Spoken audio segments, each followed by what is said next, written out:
Assalamualaikum warahmatullahi wabarakatuh. Salam sejahtera buat kita semua. Ketemu lagi dengan saya, Tony Sartono. Sesi ini saya akan membawakan materi dasar teknik industri. Selamat mengikuti.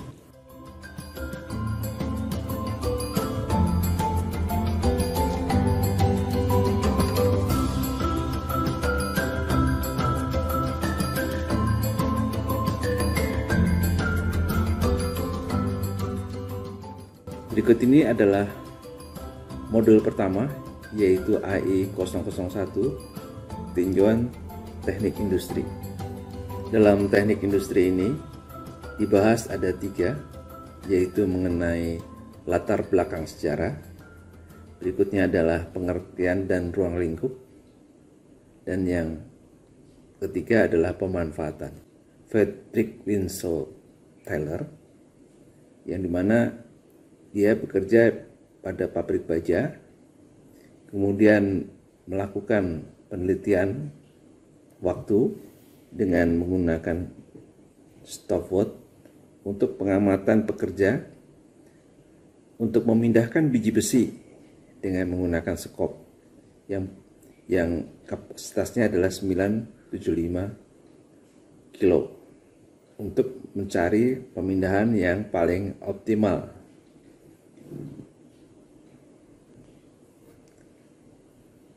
Dan yang berikutnya adalah mendapatkan hari kerja terukur, yaitu dengan melakukan penelitian mengenai berapa yang dihasilkan karyawan dalam satu hari untuk mencapai 1 unit barang. Jadi dia melakukan penelitian tersebut sehingga didapatkan waktu standar untuk 1 unit barang. Dikatakan sebagai hari kerja terukur. Berikutnya di sini adalah Frank Bunker Gilbert yang melakukan penelitian waktu dan gerakan.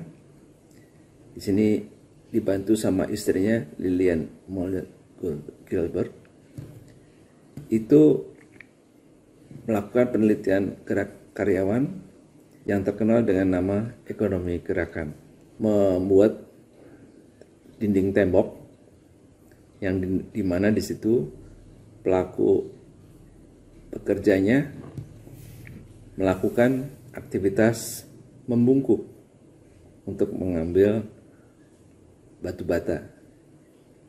Nah, ini aktivitas ini diperbandingkan dengan aktivitas yang diperbaiki, hasilnya yang tadi membungkuk menjadi tidak membungkuk. Sama dengan menggunakan 34 buah batu bata. Perbandingan antara aktivitas membungkuk, mengambil batu bata dengan tidak membungkuk akan mengurangi kelelahan si pekerja, karena kalori yang dikeluarkan dan detak jantung yang ditimbulkan lebih rendah dibandingkan kalau membungkuk. Berikut ini adalah Tippett. Tippett ini melakukan penelitian snap reading. Snap reading itu maksudnya adalah pada pembacaan model Taylor, stopwatch itu dihidup matikan dalam satu siklusnya. Sedangkan Tippett melakukan pembacaan stopwatchnya tanpa dimatikan. Itu yang dimaksud. Jadi pembacaan snap reading tadi adalah bagian yang penting dari Tippett untuk membedakan dari yang sebelumnya yang dilakukan Taylor, yaitu dengan menghidup matikan stopwatch, sedangkan Tippett melakukan snap reading atau pembacaan secara tidak terputus-putus. Jadi membaca hanya setiap akhir siklusnya aja. Untuk pengertian dan ruang lingkup, di sini kita mengetahui bahwa teknik industri itu untuk melakukan prinsip-prinsip mendapatkan suatu perancangan sistem kerja yang terbaik. Jadi di sini dilakukan bagaimana teknik-teknik dan prinsip-prinsip yang digunakan untuk mengatur komponen-komponennya itu, dan kerja yang terdiri dari beberapa antara manusia, peralatan, lingkungan kerja. Kemudian demikian pula itu diharapkan dapat dicapai tingkat efisiensi dan produktivitas yang tinggi, di mana diukur dengan waktu yang dihabiskan, kemudian tenaga yang dipakai, serta akibat psikologis dan sosiologis yang ditimbulkan. Di sini ada dua hal yang utama, yaitu mengenai Gilbert dan Taylor. Gilbert itu mengarahkan pada motion study, sedangkan Taylor mengarahkan pada time study. Antara Gilbert dan Taylor ini dipakai paduannya untuk mendapatkan alternatif sistem kerja yang terbaik. Sedangkan kita lihat di sini ada beberapa hal yang kita perlu perhatikan dalam pola produksi. Di sini kita beri contoh ada 4 yang kita lihat sebagai pola-pola produksi. Pertama ada antisipasi, kemudian ada order, berikutnya ada optional order, dan yang terakhir adalah personal order. Berikut ini ada penjelasan mengenai evaluasi produksi dan waktu tidak efektif atau lost time.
Apa yang harus dilakukan? Yaitu menaikkan nilai output.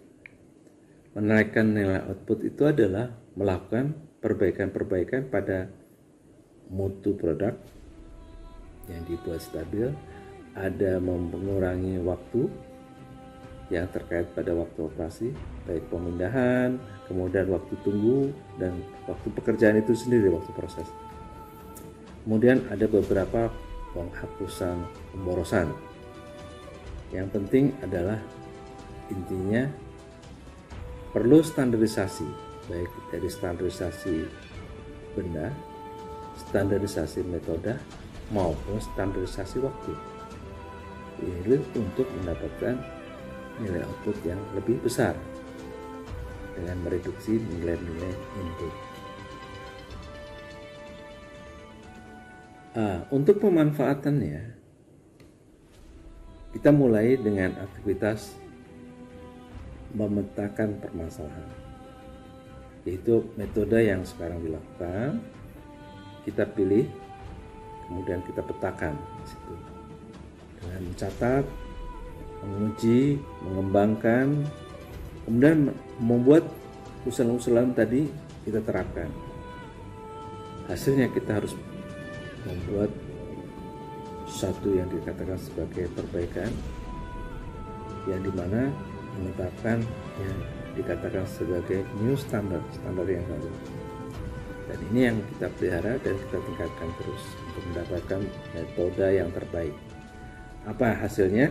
Yaitu produktivitas yang lebih tinggi.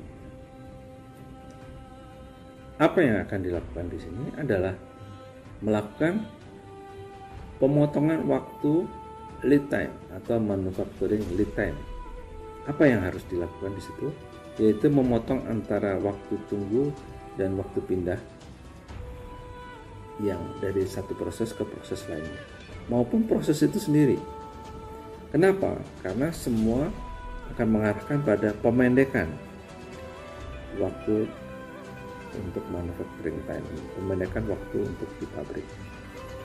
Nah, ini menjadi penting karena nantinya akan melibatkan beberapa poin yang akan menjadikan nilai tambah itu menjadi semakin lebih baik.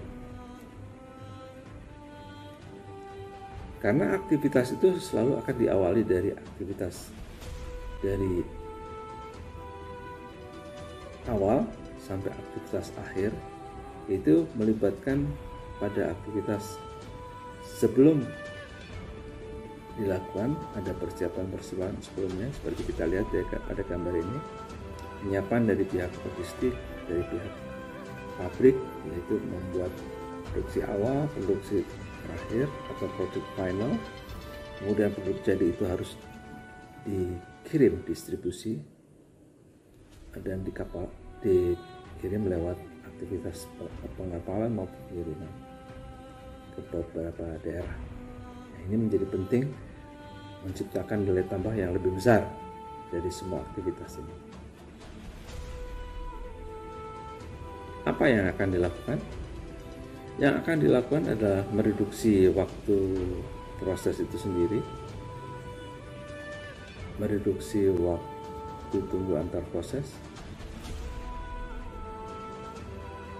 kemudian mereduksi waktu pemindahan antar proses.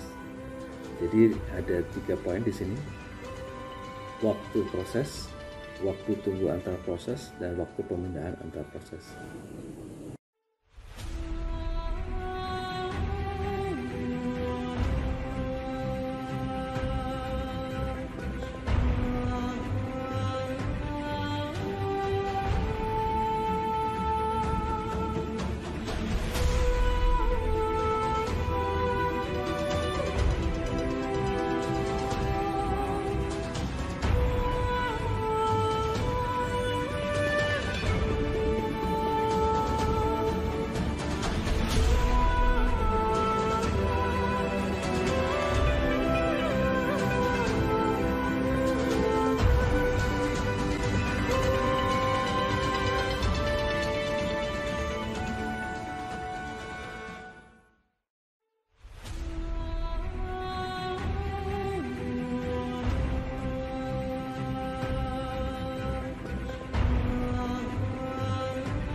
Di sini kita ketahui setiap perbaikan itu akan dilakukan dengan aktivitas yang selalu dimulai dengan plan, do, check, action. Jadi perencanaan, pelaksanaan, pemeriksaan, dan tindakan. Dan itu poin penting untuk mengurai dari aktivitas yang ada sekarang, memperjelas standar-standar yang ada, dan menetapkan standar yang baru, yaitu new standard di sini. Tujuannya adalah untuk mengevaluasi aktivitas plan, do, check, action tadi, sehingga mendapatkan hasilnya adalah new standard.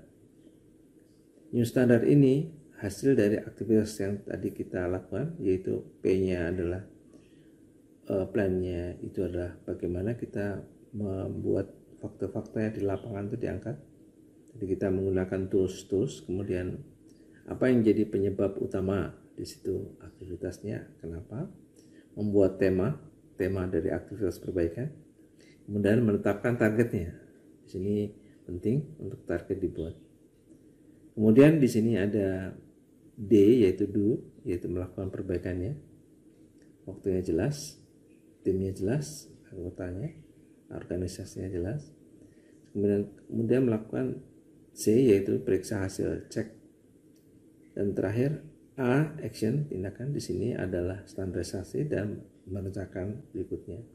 Dan untuk mendapatkan new standard ini menjadi hal yang penting, yaitu untuk selalu dilakukan perbaikan secara terus-menerus yang terkait pada aktivitas yang kaitannya dengan mutu, berkaitan dengan cost, berkaitan dengan memperpendek delivery time, berkaitan dengan meningkatkan moral, berkaitan dengan memperbaiki dari safety. Inilah bagian yang paling penting dalam aktivitas pelatihan dasar teknik industri, sehingga para pembelajar bisa mengetahui apa yang akan dilakukan. Demikian sesi materi ini, insya Allah akan ketemu lagi pada sesi berikutnya. Wassalamualaikum warahmatullahi wabarakatuh.